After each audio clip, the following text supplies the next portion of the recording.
বগুড়ায় বিডিআর বিদ্রোহ, গুম, হত্যা এবং কোটা সংস্কার আন্দোলনে গণহত্যায় নিহতদের স্মরণে মানববন্ধন করেছে আরাফাত রহমান কোকো স্মৃতি সংসদ।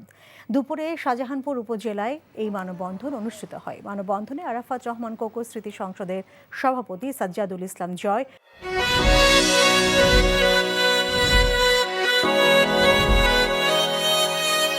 এই শুনছো, উঠো না। আমি বলবো হ্যাঁ একটু ঘুমাই। তোর বাইরে লেগে এক কাপ চা বানাই দে। ভাইয়া, চাই কি চিনি বেশি দিব নাকি কম? 2 চামচ লবণ দিয়ে দে। চোখে চেয়ে হাত ছুঁয়ে আছে সাজানো রং।